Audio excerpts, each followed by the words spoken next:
est battante, elle est gagnante, elle est une femme leader et pour tout couronner, elle est une femme politique. Il s'agit de Halimatou Badarou, coordonnatrice nationale de l'Organisation des femmes républicaines. Elle a été durant plusieurs mois à la tête du Conseil national des chargeurs du Bénin. Ancienne employée de banque et ancienne basketteuse, Halimatou Badarou fait partie de ces femmes politiques du Bénin qui sont très engagées aux côtés du chef de l'État, Patrice Talon. Ancienne élève du collège d'enseignement général de Bégamé et du collège Notre-Dame de Cotonou, Halimatou Badarou a étudié l'audit et les finances à l'Institut international de management et à l'ENACO. Femme politique très engagée, après avoir raté son visa d'entrée pour la 8e législature et après avoir affûté ses armes pour se garantir une place à la 9e législature, cette Amazone de la politique ne s'est pas découragée. Je vous invite à acclamer très fort notre invitée de cet après-midi, Halimatou Badarou, coordinatrice nationale de l'Organisation des femmes républicaines.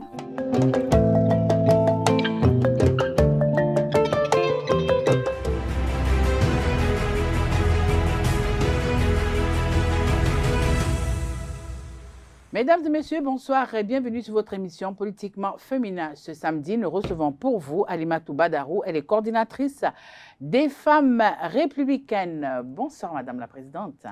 Bonjour Madame Tatiana. Comment vous allez? Je vais très bien, merci. Et vous? Ça va. Alors, cet après-midi, réforme du système partisan favorise les femmes. Ce sera la thématique de cet après-midi. Alors, Madame la Présidente, Madame la coordonnatrice, cette émission a quand même 3 séquences, hein. L'entretien, ce sera avec moi tout à l'heure. D'accord. Après, vous aurez droit à l'entrée du loup et de la louve. En tout cas, je vous laisse. C'est une surprise. Vous allez découvrir. Ensuite, on aura droit à la conclusion. Alors, dites-nous un peu, question d'actualité. On a vu, à faire des tentatives de coup d'État, les femmes de l'organisation républicaine étaient les premières à apporter leur soutien au chef de l'État. Oui, comme vous l'avez dit, les femmes républicaines. Et cette histoire de tentative de coup d'État a une atteinte à la sécurité de l'État. Et comme nous sommes des républicains, et tout ce qui porte atteinte à la République nous touche. Et c'est pour cela que nous sommes montrés très tôt au créneau pour décourager cela et dire notre soutien au président Patrice Talon parce qu'il a choisi de sacrifier les liens d'amitié, de sacrifier les liens de famille pour défendre la réforme du système partisan. Et donc, c'est un grand sacrifice et nous sommes tenus, nous, ses soutiens, de le soutenir. Et c'est pour ça que nous n'avons pas hésité tout de suite à monter au créneau pour lui dire notre soutien parce que ce n'est pas évident si tel était le cas, puisque c'est en justice, nous n'avons pas les preuves s'il y a un coup d'État ou pas, mais on a dit qu'il y a tentative. Nous faisons confiance aux institutions de la République et nous sommes là pour dire que ce soit une réalité ou pas, ce n'est pas une bonne chose qu'il faut décourager parce que si la République tombe, c'est que tout le monde tombe. Et puis voilà, et c'est surtout les femmes qui sont plus exposées parce qu'elles sont les plus fragiles et les plus vulnérables. Et ce sont elles aussi qui, quand ça pète, tu entends, les hommes sont déjà partis, mais les femmes, elles cherchent où est mon enfant, elles paniquent. Donc vraiment, et c'est pour ça que tout de suite, en tant que femmes, nous sommes sentis plus concernés et nous avons très vite porté notre voix pour dire notre soutien et dénoncer et décourager tout ça. Alors, nous avons suivi il y a quelques jours l'appel des femmes républicaines lancé depuis le COUFO. Alors, ça consiste à quoi l'appel du COUFO? Mais oui, puisque vous l'avez vu, en tant que républicains, comme je vous l'avais dit tout à l'heure, nous nous sentons très concernés. Et donc, c'est pour ça que nous avons attisé toute l'énergie que nous avons dans toutes les circonscriptions du Bénin. Les 24 circonscriptions, vous avez vu les républicains montrer au créneau.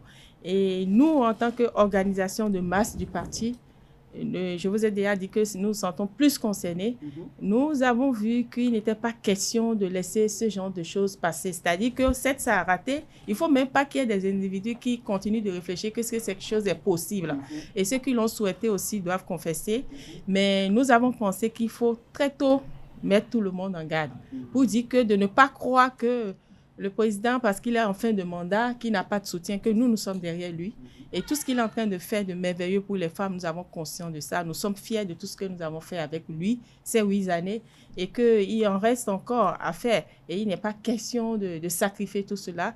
Il est question de dire que nous sommes les Amazones, les guerriers derrière lui. Il peut compter sur le soutien des femmes. Vous savez, les femmes sont majoritaires. Si toutes les femmes se mettent derrière le président, je pense qu'il peut se sentir tranquille, rassuré. Parce que c'est une façon d'apaiser aussi le président pour lui dire de ne pas se décourager. Parce que vous voyez, ce genre d'acte peut le décourager. Alors que le PAGO n'a pas fini de le dérouler. Et donc, ce genre d'acte peut ça peut faire qu'il peut ne plus être très motivé. Donc, on ne voudrait pas ça parce qu'il fait des choses merveilleuses. Nous faisons des choses merveilleuses ensemble avec le président de la République. Donc, puisqu'on doit continuer ça, et vous savez que nous, les femmes, nous sommes toujours en avant-garde. Nous anticipons. C'est pour ça que nous avons dit très tôt qu'il faut qu'on sorte, qu'on attache nos pagnes pour rester derrière le président, pour mettre en garde tous ceux qui vont penser à ça. Et c'est aussi une façon de dire à toutes les femmes. Parce que la violence est souvent portée par les hommes parce qu'ils ont de l'énergie. Et donc, chacun dans son lit, la nuit, il doit parler à son homme pour dire « pas question ». Et si toutes les femmes prennent la responsabilité de dire « pas question » qu'il y ait ce genre d'erreur, ces dérapages, je crois qu'on n'aura pas de coup d'État, on n'aura pas de problème et que le Bénin se portera bien. Est-ce que vous avez l'impression que le message est passé au niveau du Koufo? Oui, le message est passé au niveau du Koufo et vous pouvez sentir quand même une certaine sérénité dans le pays. Il n'y a pas eu de mouvement, de soulèvement. Ça veut dire que les Béninois sont en train de grandir en maturité, surtout sur le plan politique. Ils ont compris que la paix, ce n'est pas juste un mot. Il faut des actes, il faut des comportements. Et c'est l'occasion pour moi de saluer vraiment cette sérénité, cette accalmie qu'on a, parce que j'ai compris que le peuple a fait confiance désormais aux institutions de la République. Et c'est ce travail qu'il faut saluer. Et c'est tous ces efforts que nous avons faits ensemble qu'il faut consolider. Nous devons rester dans une posture où nous faisons confiance aux institutions de la République. Et ce qui n'est pas à faire, il faut décrier. Ce qu'il faut faire, il faut le faire. Alors, le chef de l'État a choisi la réforme du système partisan. C'est déjà dans nos tests depuis la Constitution de 90. Et personne n'a eu le courage vraiment de nous amener à cela. Et donc, nous avons commencé par l'essayer. Nous voulons des partis forts pour gérer le pouvoir d'État. Et vous avez compris que une fois qu'on a des partis forts, ça va nous éviter tout ce qui peut être régionalisme. Et vous voyez, les pays doivent, nos départements doivent se développer de la même manière. Ouais. Moi, j'ai observé que quand vous regardez les grandes puissances, qu'est-ce qui fait leur force aujourd'hui? C'est parce qu'ils ont des grands partis qui essayent de conquérir et d'exercer le pouvoir d'État. Et c'est ce modèle que le président de la République veut pour nous. Quand vous allez regarder dans les conditions où la réforme du système partisan, on dit qu'il faut avoir au moins 15 membres fondateurs dans chaque commune du pays. Et donc, ça veut dire qu'on n'aura plus un parti bipolaire ou comment dire, un parti qui représente seulement une certaine... Des partis ethniques et tout. Exactement. Alors, donc, c'est un parti qui ressemble au Bénin, qui reflète toutes les valeurs du Bénin, toutes les forces du Bénin. Et donc, ça veut dire que si ce parti a le pouvoir et qu'il veut l'exercer, il ne peut pas oublier une commune. Et bien, si cette commune devait être oubliée, il y aura ses représentants au sein des organes de ce parti qui vont dire « Ah non, ici, il y a tel problème, il manque de l'eau aux femmes ici, il manque de marché ici, il manque de route. » C'est ça la réforme du système partisan. Il faut qu'on comprenne ça, qu'on comprenne que quand les partis sont forts, le pays a beaucoup à gagner et le développement va s'exercer de façon linéaire. D'accord. Et donc, c'est de ça qu'il s'agit. C'est de ça qu'il s'agit. Oui. Dites-nous un peu, ce samedi, est-ce que vous vous considérez comme étant une femme engagée? Ah, je me sens très engagée parce que pour aller en politique, il faut d'abord avoir une conviction. Il faut avoir un idéal. Une fois que vous avez ça, ça vous donne, ça constitue le moteur qui détermine votre engagement. Et j'ai un idéal, je rêve de voir mon pays se développer parce que je sors, je vois ce qui se passe dans le monde. Et c'est aussi un devoir de responsabilité pour moi de participer au développement de mon pays. Et donc, je peux vous dire que j'ai de la conviction et vous devez voir toute l'énergie que je déploie. Ce n'est pas parce que j'attends quelque chose. Non, c'est parce que je suis fière de contribuer, de participer au débat, de participer au développement de mon pays. Et surtout que c'est à l'ère où il faut qu'on fasse la promotion des femmes et qu'on a demandé aux compétences de se manifester. Alors, il s'agit de prendre nos responsabilités, de travailler, de jouer notre partition pour que le Bénin puisse se développer réellement. Alors, vous dites que vous avez cette conviction, vous avez cet engagement, mais certains estiment, est-ce qu'on a vraiment véritablement besoin de conviction ou d'engagement lorsqu'on veut s'engager dans l'arène politique? Dans notre pays, nous en avons qui n'ont pas de conviction, encore moins qui n'ont aucun engagement, mais qui se retrouvent dans l'arène politique. Est-ce qu'on a vraiment besoin de conviction et engagement? Oui, on a besoin de conviction, d'engagement. Vous avez constaté que de plus en plus, on a des débats où on nous dit qu'on ne voit pas les femmes. Peut-être parce qu'il y en a qui n'ont pas de conviction. Parce que si on a de conviction qu'on s'engage en politique, on doit prendre la parole. Ouais. On doit élever le débat. On doit participer au débat. Et c'est ce qui justifie ma présence ici. C'est la preuve de mon engagement.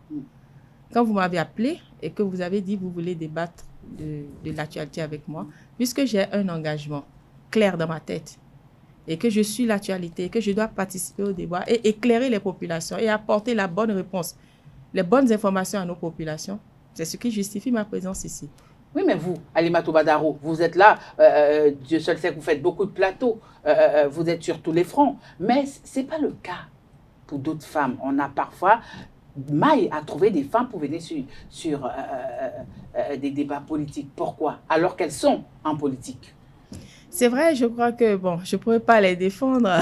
Ah oui, vous devez les défendre, parce qu'on vous comprendre. Vous avez eu ce courage-là, de vous retrouver sur des plateaux samedi, dimanche, lundi. Bref, vous n'avez pas de jour, mais à chaque fois qu'on sollicite Halimatou Badarou pour un débat, vous êtes là.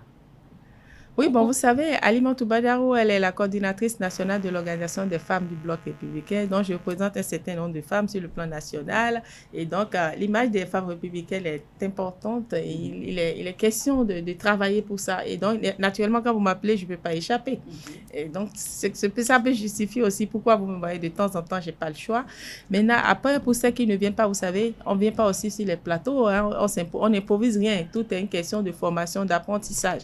C'est vrai que nous, les femmes, nous sommes souvent timides et voilà, et donc il faut avoir le courage d'y aller et c'est ce que nous essayons de faire au sein de nos organisations. Au niveau de l'OFF par exemple, on essaie de faire du coaching parce qu'il y a du coaching, puisque vous savez, pour peu qu'on est arrivé que parce que je dois dire le et que j'ai dit là, quelque part, vous connaissez, nous les femmes, nous sommes tellement sensibles, on se dit ah là j'ai fait une gaffe, je ne veux plus aller sur un plateau, ou alors que les journalistes, mais c'est en forgeant qu'on finit par devenir forgeron. Ben oui, donc c'est cet exercice qu'on essaye de faire. Ça, on va y arriver tout doucement. Ça peut dire que même vous le dites, hein, avant que vous ne veniez sur le plateau, vous vous préparez, vous formez. On ne s'improvise pas, sinon on va faire des gaffes. Et en politique, tout doit être cadré, c'est pas évident.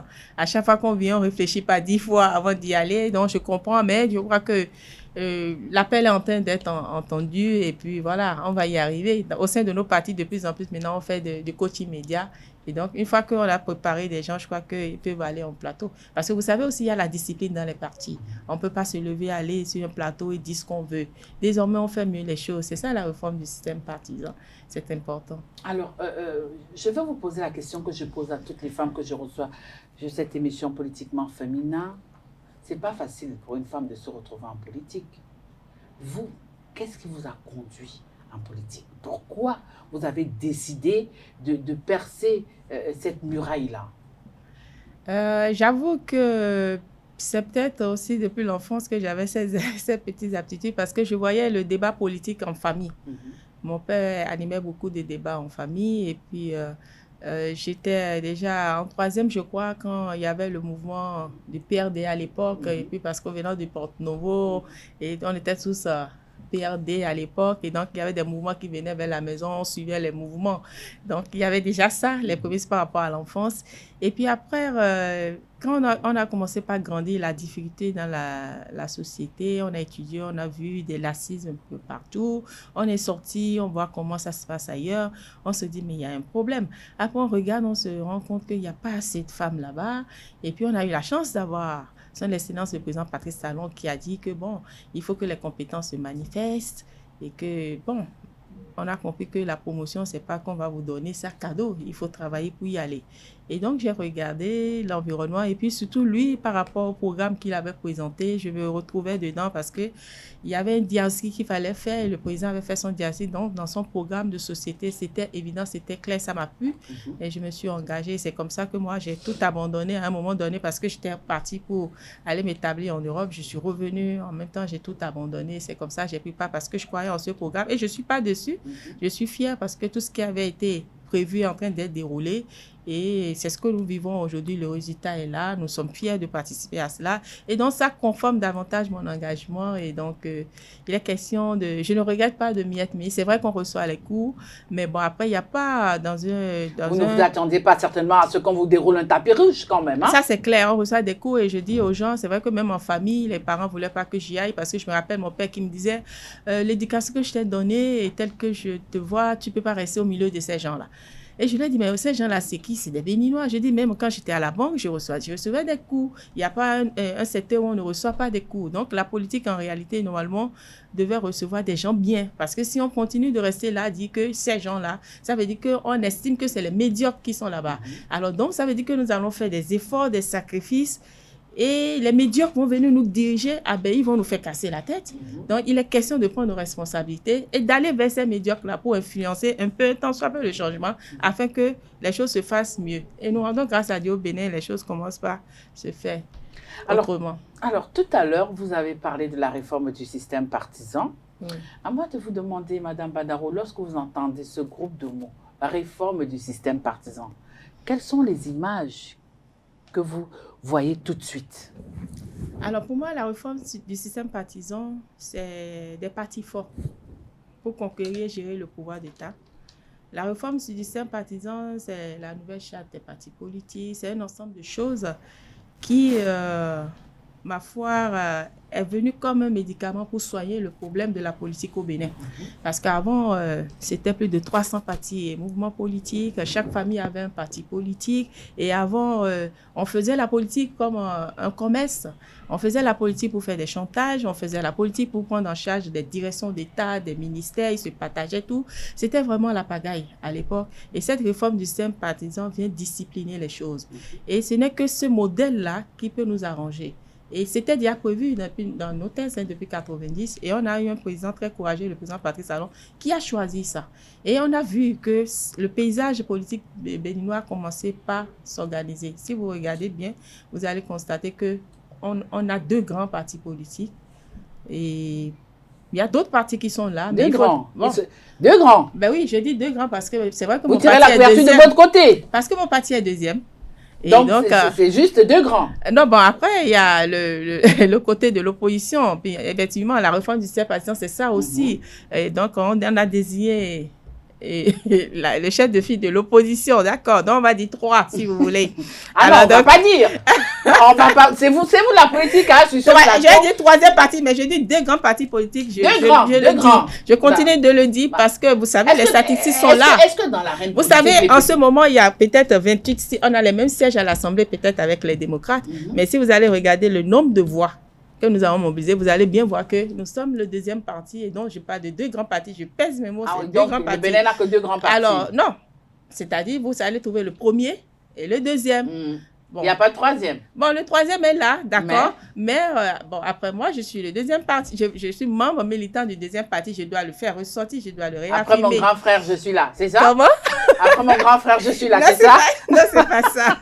Non, mais je dis, en fait, c'est les sacrifices, les efforts. D'accord. Vous allez voir que l'Union progressiste, le renouveau, c'est beaucoup de partis et mouvements. Le bloc républicain, c'est pareil. Okay. Au niveau des démocrates, c'est pareil. C'est ces grands ensembles qu'on veut pour gérer le pouvoir. C'est mieux. C'est déjà là, au moins tout le monde se retrouve, chacun a un peu de place et puis on travaille. Et ils sont tous contraints. Et le nouveau code électoral vient renforcer encore cette réforme du système partisan. Et donc, on a compris qu'aujourd'hui, pour diriger le pouvoir au Bénin, il faut être fort partout. Et c'est ça qui est bien. Là, il n'y aura plus de partis claniques, il n'y aura plus de partis régionalistes. C'est ça pour moi la réforme du système partisan. Et c'est aussi un premier pas pour le développement. Si vous regardez les pays qui ont opté pour ça, par exemple le Nigeria, vous allez voir, c'est le parti du président au pouvoir. Ou le parti de Tinubu. Ça dit, vous allez voir que ça s'alterne. Ouais. Et il y a moins de crises. Est-ce que vous avez encore... aussi, hein? Oui, est-ce que vous avez... au Ghana, exactement. Est-ce que vous avez encore entendu parler de coup d'État? Quand vous regardez les grandes puissances comme la France, les États-Unis, les pays qui se respectent, qui ont pris la résolution très tôt de se mettre dans les grands regroupements, vous allez voir qu'ils n'ont plus le temps pour ces humeurs-là. Et donc, c'est à ça que le Bénin aspire. C'est ça la réforme du sympathisant.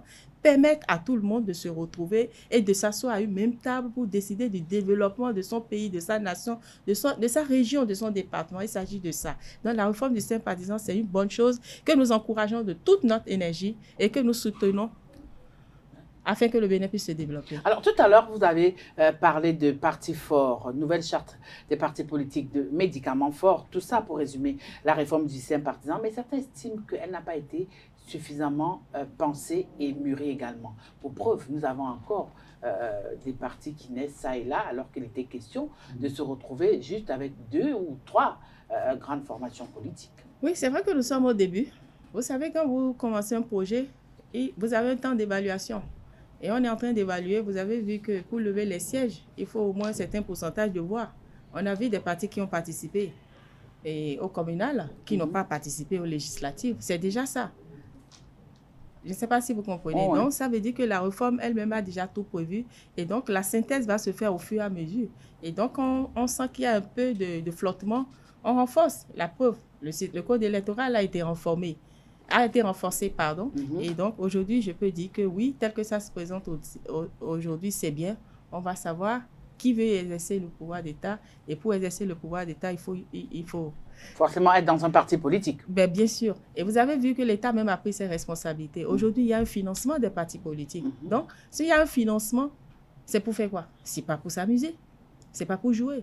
C'est pour travailler. C'est pour aller à la base. C'est pour amener les populations à suivre ce qui se passe et à échanger, interagir avec nos populations à la base pour savoir ce qu'ils attendent de nous. Parce que si je vais à la base, je ne peux pas rester en haut et dire que je suis le président d'un parti sans avoir un retour de la base pour savoir où il faut agir. Si nous voulons faire nos plans les programmes de société et les programmes de développement, nous ne pouvons pas le faire sans les partis. Et c'est sans les bénéficiaires, c'est pas normal. Donc c'est pour ça qu'il faut aller tout à la base. Et la réforme du sympathisant a prévu cela. Il y a des animations. Au niveau du bloc républicain, par exemple, nous avons des structures décentralisées. En dehors du bureau exécutif et du bureau politique, quand vous allez dans les départements, nous avons des coordinations départementales. Et au niveau nous avons des fédérations. Au niveau des coordinations départementales, vous avez aussi des coordinations communales. Et vous allez encore dans les quartiers, vous avez des structures dans chaque quartier.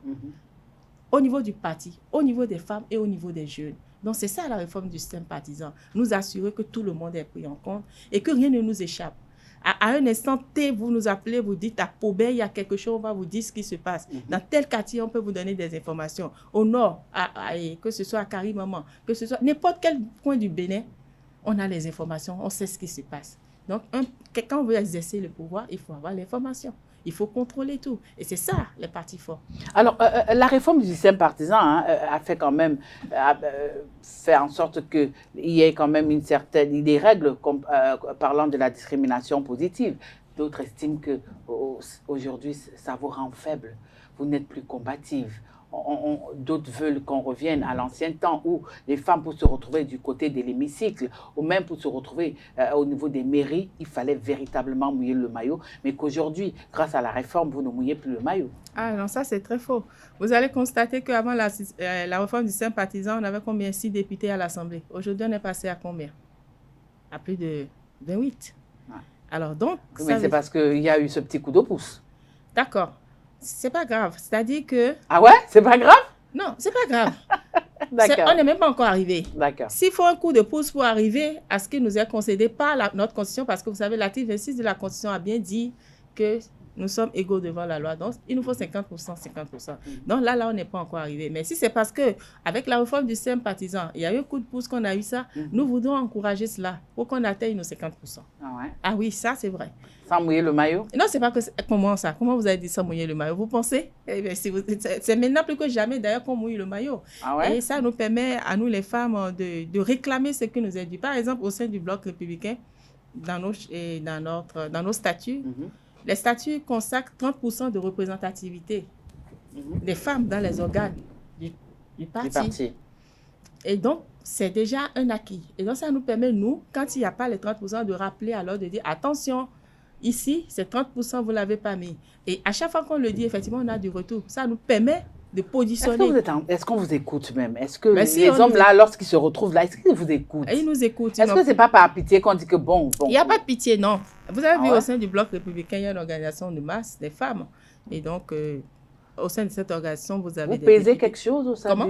Vous avez un certain poids au niveau du Bloc républicain. Je vais parler des femmes. Ah, bien sûr. Il y a des articles, les tests consacrent notre existence. Donc, ça veut dire que nous avons un poids. Et notre poids, comme je vous le dis, c'est du 30% au moins. C'est pas juste votre poids, c'est pas pour attacher les foulards, par exemple? Non, par hasard? Non, pas du tout. Ça aussi, on le fait pour dire que nous sommes là, pour rappeler que nous sommes là. Oui, parce que certaines personnes estiment que les femmes du Bloc républicain, elles sont chics parce qu'elles sont toujours bien mises, elles ont des foulards. Donc, on estime que c'est un parti de foulards. Non, c'est pas grave. De toute façon, ce qui est important, c'est qu'au moins, on reconnaît notre existence. On nous remarque, oui, parce que vous êtes chic et que vous attachez des foulards. C'est déjà ça, parce qu'il faut qu'on nous remarque. Parce que si on ne nous remarque pas, on ne va pas se rappeler de nous. Vous voulez vous préférez vous faire remarquer par les foulards que par l'intelligentsia? Non, ce que je vais vous dire, c'est que derrière ces foulards, il y a de la formation. Ok. Il y a l'affirmation de soi. Vous avez vu, là tout à l'heure, vous m'avez dit que vous avez vu l'appel de Dogo. L'appel de Dogo que vous avez vu, c'était pas que des femmes au foulard. Nous étions au foulard, mais parmi nous, il y avait des femmes députées, il y avait des femmes, des cadres. Attends, je ne vais pas commencer par vous, mais c'est des femmes du bureau politique tout au moins. Et des femmes donc, il y a de l'intelligentsia. Ah, ben, bien sûr. Il y a de la réflexion. Ah, bien sûr. On peut compter sur vous. Bien sûr, bien sûr. Et nous mettons le foulard juste pour dire aux femmes que nous ressemblons. Il n'y a pas de la femme élite et la petite femme. Nous nous ressemblons, nous sommes des femmes et que nous pouvons nous mettre ensemble, être solidaires et faire le même combat. Et ce n'est que comme ça qu'on va nous remarquer. Si tant est qu'on nous remarque déjà avec le foulard, c'est tant mieux parce que c'est l'objectif. Il ne faut pas qu'on nous oublie. Parce que vous savez, les articles, les tests disent 30%. Autant que faire se peut. Ok. Vous voyez un peu. Donc, ils mettent 30%. Et nous sommes là pour rappeler que les 30% existent. Parce que autant que faire se peut, c'est pour pouvoir nous dire après, oh, il n'y en a pas. C'est pour ça qu'on n'en a pas mis. Donc, on est là, on veille. Donc, c'est une façon de... On veille au grain. C'est une façon de dire que nous sommes là. Vous avez beau vouloir nous faire disparaître, nous allons vous rappeler que nous sommes là. C'est de ça qu'il s'agit. Et donc, les femmes, ce n'est pas une faveur, ce que vous voyez. Quand on a fait la réforme du sympathisant, qu'on a renforcé le code électoral, qu'on a désigné un siège pour les femmes dans chaque circonscription électorale. C'est ça qui a influencé le résultat que vous avez aujourd'hui à l'Assemblée. Okay. Mais si un parti ne travaille pas pour gagner les élections, il ne peut pas lever le siège de la femme. Et donc, les femmes ont compris qu'il faut qu'elles travaillent davantage pour qu'on puisse leur lever ce siège-là. Donc, ça veut dire que la mission est double. Et nous travaillons plus qu'avant pour que nos partis gagnent, pour qu'on puisse lever les sièges. Et nous sommes au cœur de nos partis. Vous savez, quand on dit mobilisation, il n'y a que les femmes qui sortent d'abord. Avant. Et nous sommes plus nombreux que les hommes. Donc, c'est dire qu'il n'y a pas de faveur, c'est notre droit et nous travaillons à ce qui est de l'équité. Alors, parlant de la réforme du système partisan, certaines femmes ont estimé que oui, c'est une aubaine. D'autres, par contre, estiment qu'elles trouvent même à la limite que c'est un cadeau empoisonné fait aux femmes. Parce que, je reviens sur ça, il y a ces règles de discrimination positive désormais en faveur des femmes que vous êtes. Non, en fait, cette règle-là, c'est pour régler un problème d'équité.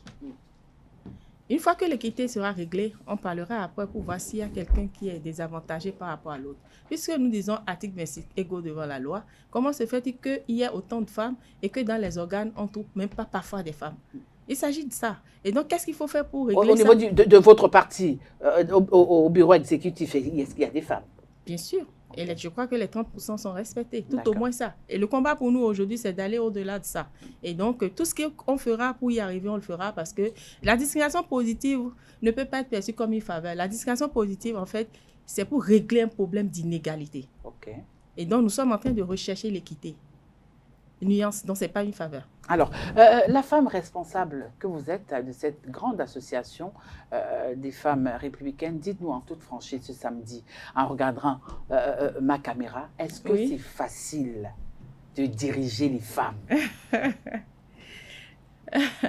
Non, mais je ne vous apprendrai rien quand je vais vous dire que ce n'est pas facile.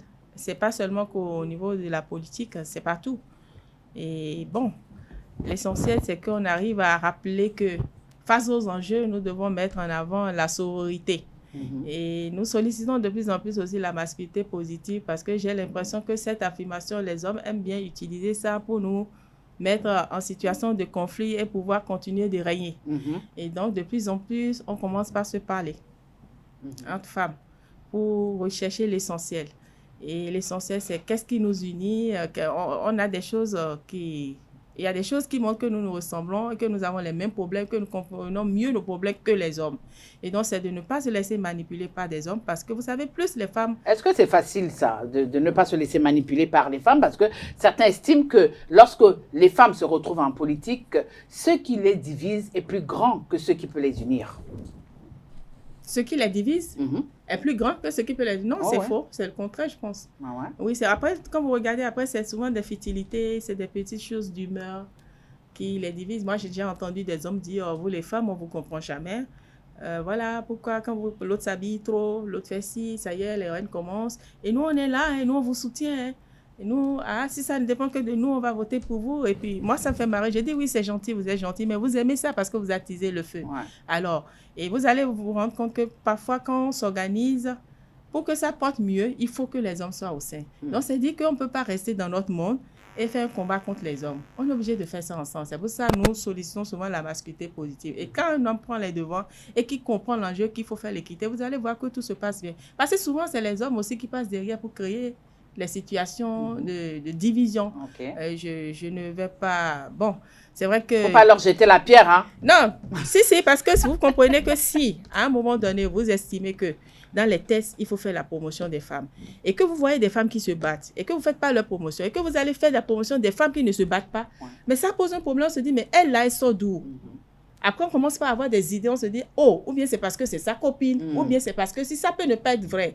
Mais il faut qu'il y ait des comportements d'équité, que les hommes aussi regardent celles qui travaillent, celles qui méritent, quoi, en fait. Ça veut dire que, voilà, exactement, parce que c'est de ça qu'il s'agit. Tant que chacun va jouer son rôle, normalement, on n'aura pas de problème, on aura gagné. Mais je sais que les hommes n'ont pas intérêt à ce que nous, on s'entende en tant que femmes, parce que si nous entendons, nous allons prendre ce qui nous est dû, nous allons occuper la place et leur prendre 50%. Donc, plus il y a de femmes, c'est qu'il y a moins de place pour les hommes. Et donc, ils n'auront aucun intérêt à ce qu'il y ait plus de femmes. Et donc, c'est pour ça que nous avons compris qu'il faut qu'on fasse le combat et qu'il y ait la sororité. Avec la sororité, nous allons y arriver. Voilà, tout à l'heure, hein, alors que je déroulais le déroulé de l'émission, je vous ai promis que j'avais une surprise pour vous. En fait, la surprise, c'est un duel où vous allez devoir affronter le loup et la louve qui vont faire leur entrée dans ce studio tout à l'heure. Sérieux?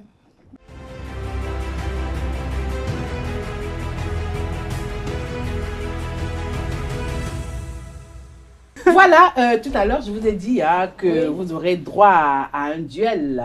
Bonsoir Billy Gaël Aïbi. Bonsoir Tatiana. Bonsoir Carles. Bonsoir Tati. Je vous laisse avec mon invité, parce que c'est mon invité. Ne l'égorgez pas, parce que je la veux entière à la fin de l'émission.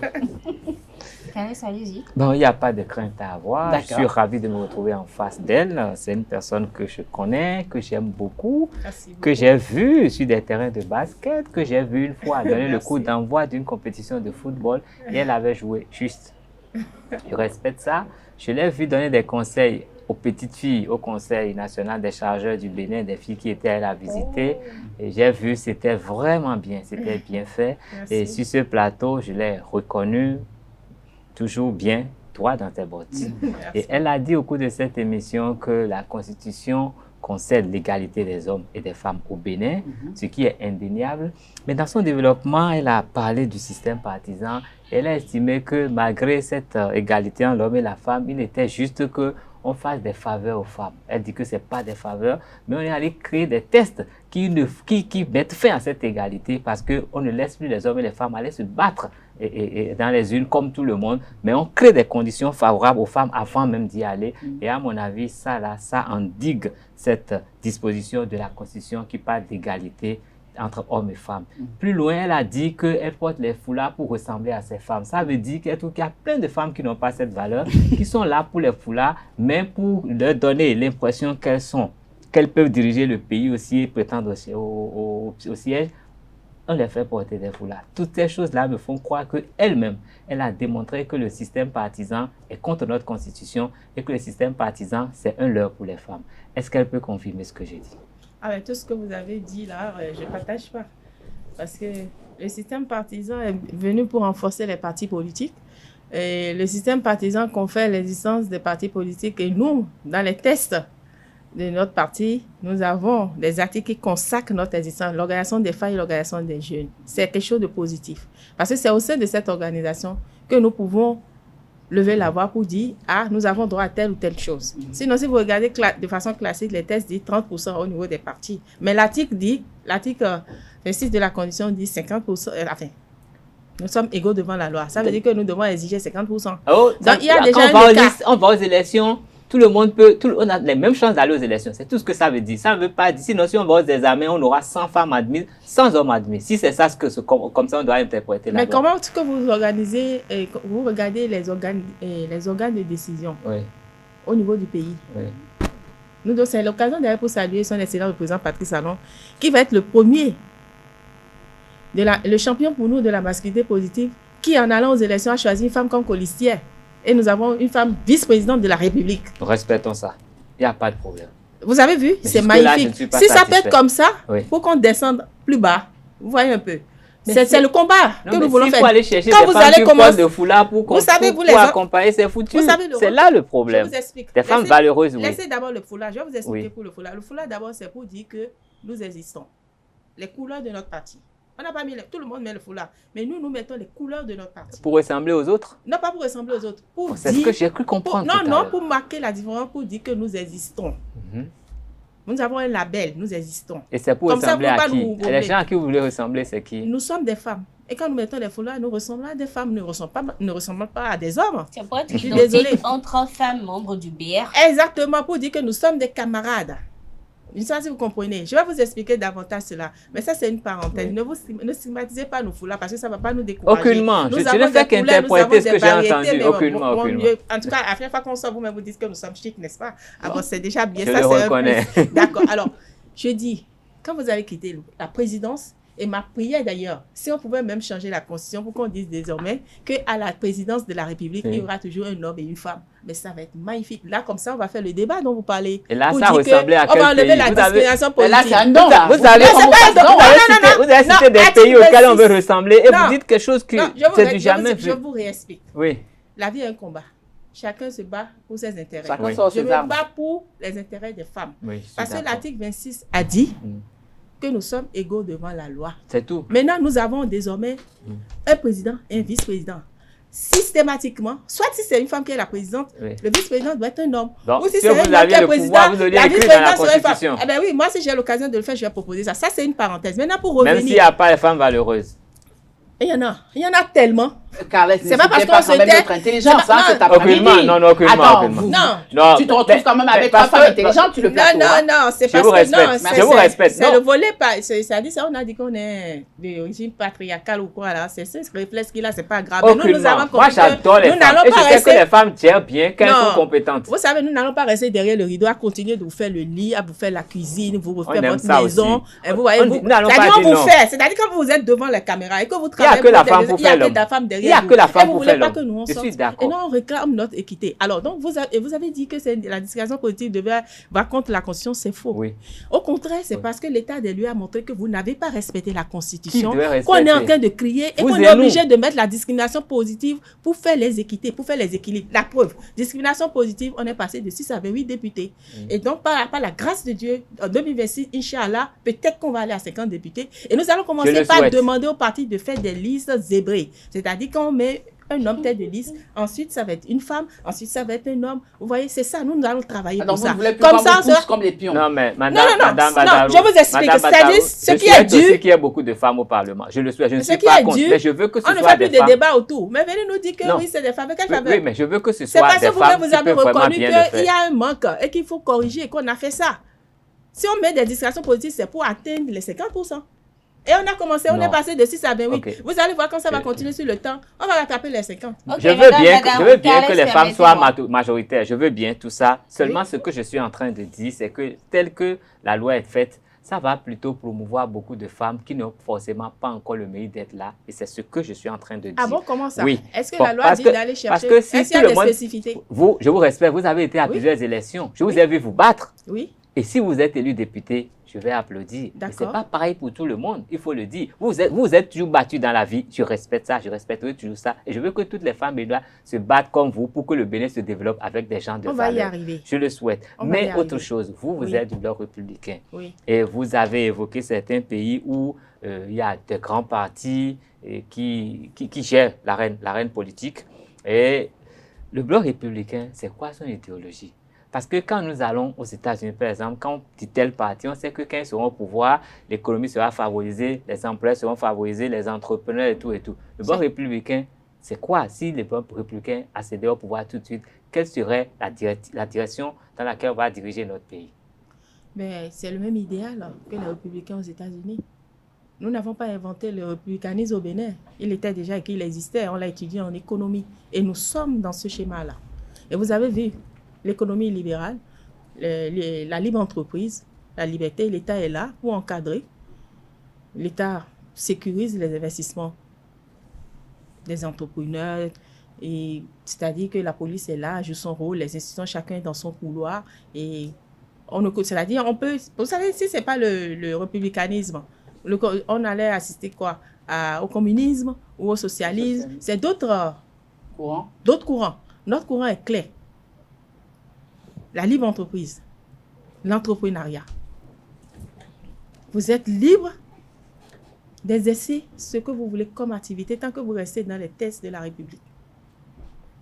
Madame Badarou, je me permets, bonsoir d'abord. Oui. Je me permets de vous demander, pour commencer, selon vous, la réforme du 7 par 10 ans, est-ce qu'elle est parfaite?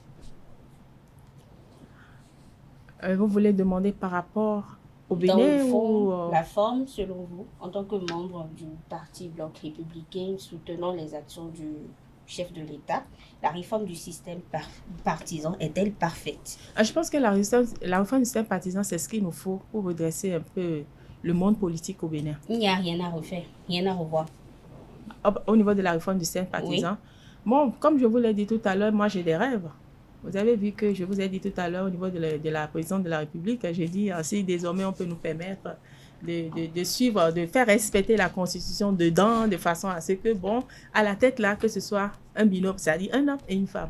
Un homme et une femme. De façon, voilà. Donc, ça veut dire quoi? Ce qu'on a déjà là, c'est pas mal, c'est bien. On pourrait encore perfectionner avec le temps en fonction des réalités du temps. Mais je vous dis qu'il le faut, si ce n'était pas le cas, il fallait le créer pour le Bénin, pour discipliner un peu le monde politique. Pour que n'importe qui ne s'improvise parce qu'il est devenu un homme providentiel et qu'il a de l'argent, il peut venir prendre le pouvoir. Donc, ça veut dire que derrière, les gens suivent l'argent, les gens ne suivent pas un idéal. On doit avoir un idéal. L'idéal serait de comment on investit, sur quoi il faut travailler pour que notre pays puisse avoir de grands agrégats économiques, pour qu'il y ait de la prospérité et qu'on puisse dire, au Bénin, il y a le minimum social. Au Bénin, les Béninois mangent au moins 1-2 fois par jour. Il s'agit de ça. Mais pas un truc où on veut, c'est un club, un clan qui prend le pouvoir et pendant ce temps, nos populations sont encore dans la misère. Vous avez vu après son excellence de président Patrice Talon, tout ce qu'il y a comme réforme. Aujourd'hui, maintenant, on peut dire que les extrêmes pauvres ont été pris en compte. Et les financements, tout ce qu'on a comme argent pour financer et changer la vie de ces extrêmes pauvres, on les trouve où? C'est parce qu'il y a l'assainissement des finances publiques. La corruption, tout ce qu'il y a comme gangrène qui empêchait notre économie de décoller, on a commencé par mettre en place des réformes pour endiguer ça. Et ça nous permet d'avoir des économies pour partager. Oui, bien sûr. On a un peu plus d'économies pour s'occuper des plus pauvres, des extrêmes pauvres. Aujourd'hui, vous avez vu, on a mis en place la GDIZ.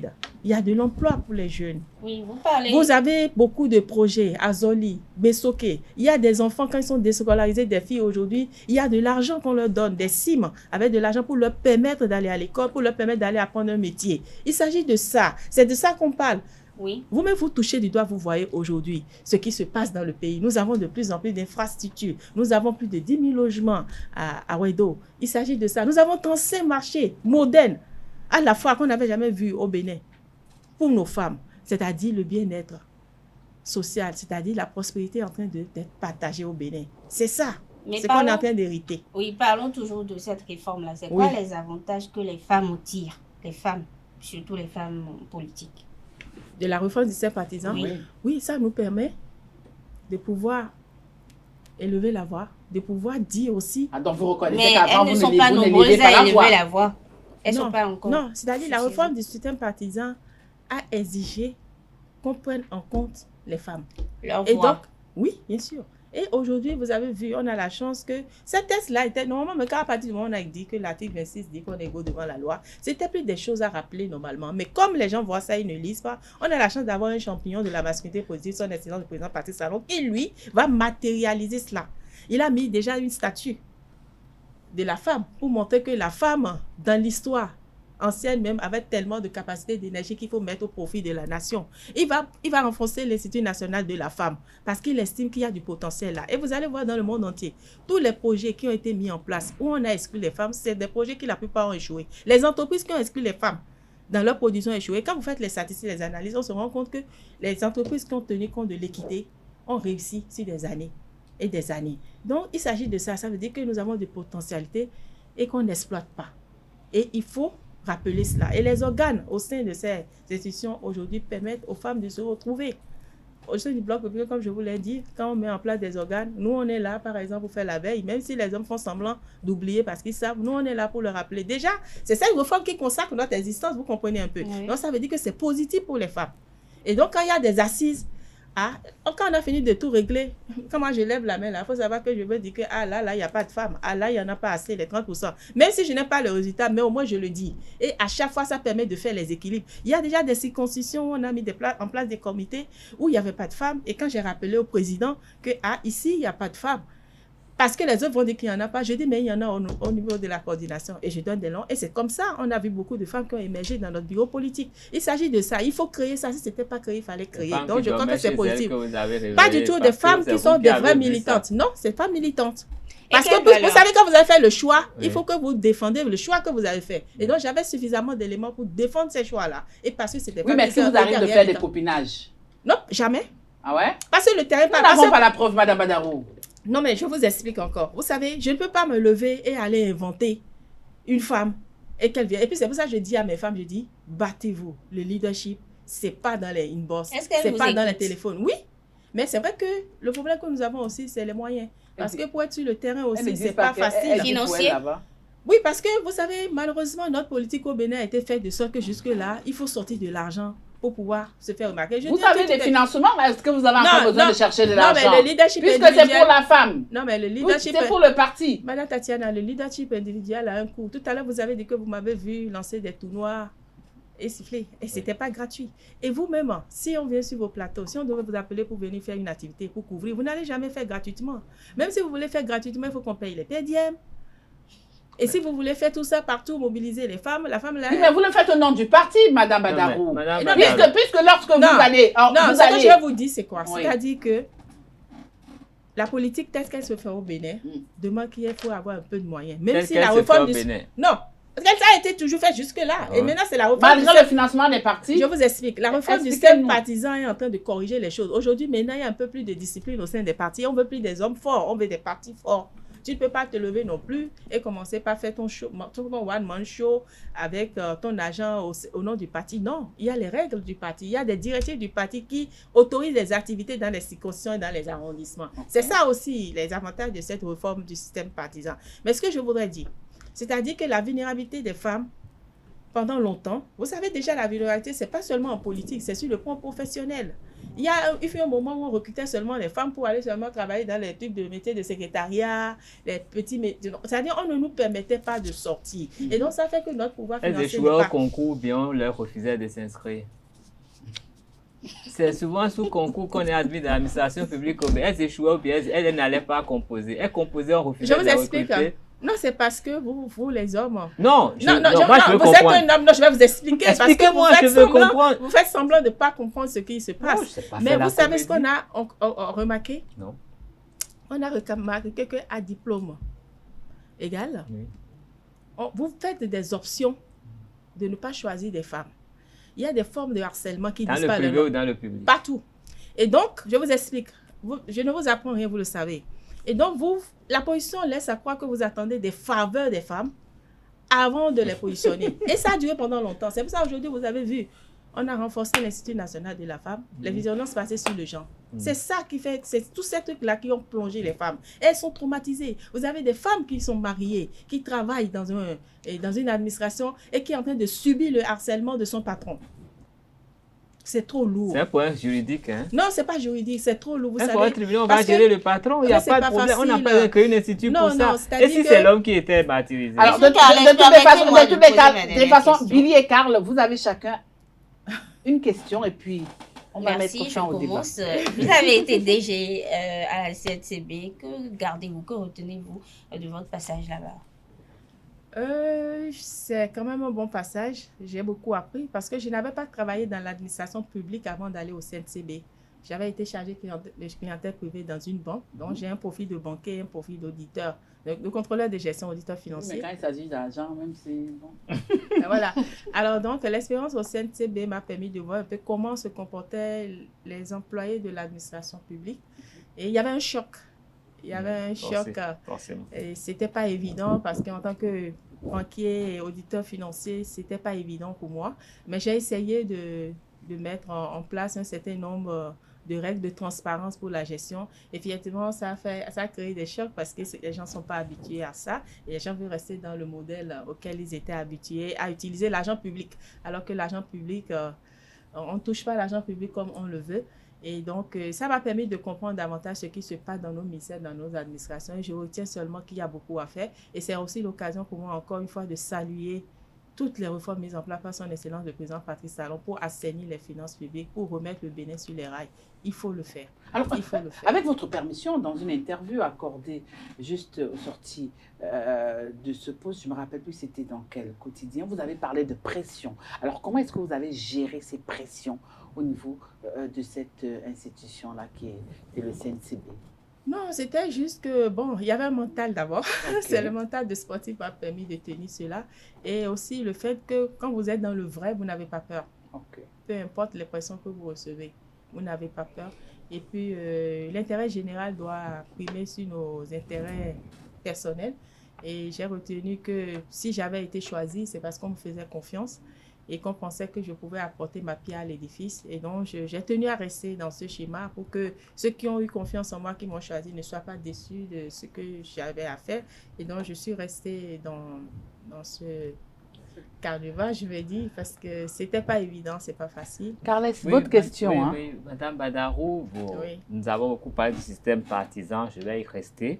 Et je voudrais dire, à l'épreuve du temps, à l'épreuve des pratiques, est-ce que vous pensez que les hommes politiques béninois sont vraiment prêts pour le système partisan? Parce qu'on a vu les grands partis naître, des gens y ont migré, ont émigré et le micmac continue jusqu'à présent. Est-ce que vous pensez que nous sommes vraiment prêts pour vraiment respecter cette nouvelle loi pour que ça puisse mieux canaliser l'espace politique?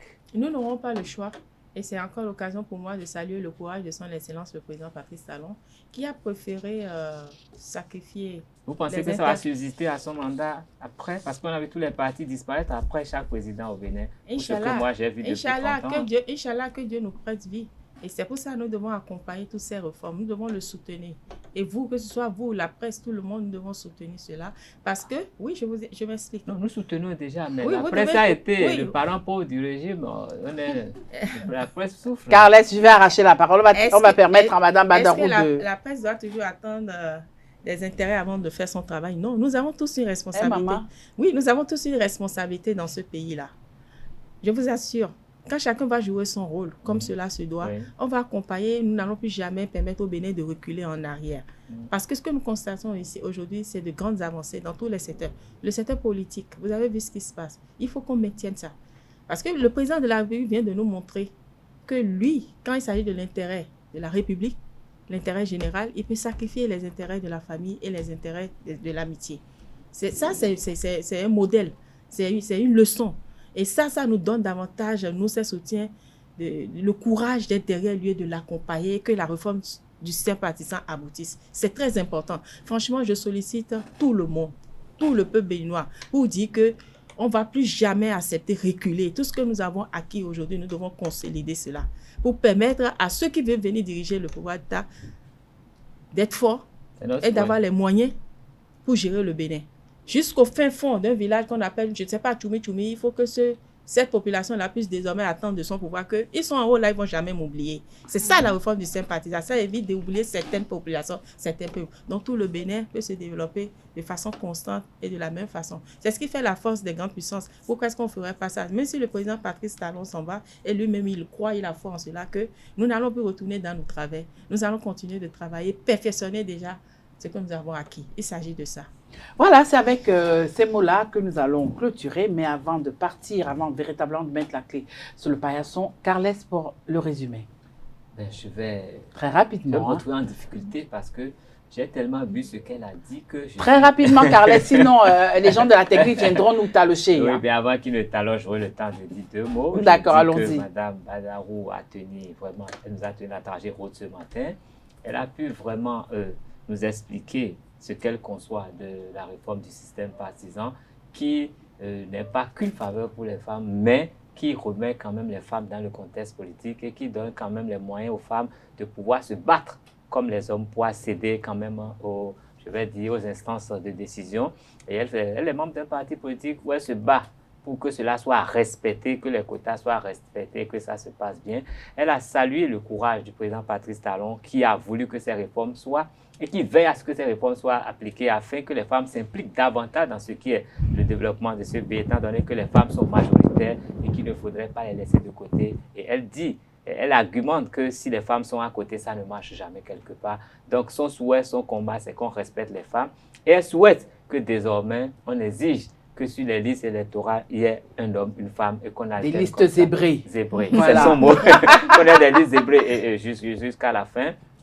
Elle reste sportive dans sa tête et ça lui a permis quand même de résister aux vents qui ont soufflé au CNCB ailleurs. Elle a tout le temps été à la porte de l'hémicycle avec bravoure et elle continue de se battre. Et son souhait aujourd'hui, c'est de former les autres femmes pour qu'elles puissent être vraiment à niveau, pour qu'elles puissent développer leurs convictions de façon à pouvoir accéder valablement au poste de décision. Voilà. Madame Badarou, le rendu, c'est bon? Il est bon. Je ne savais pas qu'il était aussi gentil avant. Voilà, chers amis internautes, chers téléspectateurs de la meilleure des web télé, nous sommes arrivés à la fin de notre émission Politiquement Féminin de ce samedi après-midi. Nous avons reçu pour vous la coordinatrice de l'Organisation des femmes républicaines, Alimatou Badarou, que nous remercions et nous espérons qu'elle viendra toujours quand on fera appel à elle. Avec plaisir. Toute l'équipe de production vous remercie de nous avoir suivis. Retrouvons-nous le samedi prochain pour une autre émission Politiquement Féminin. D'ici à là, prenez soin de vous. Restez toujours Osaïe Télévision, la meilleure des web télé.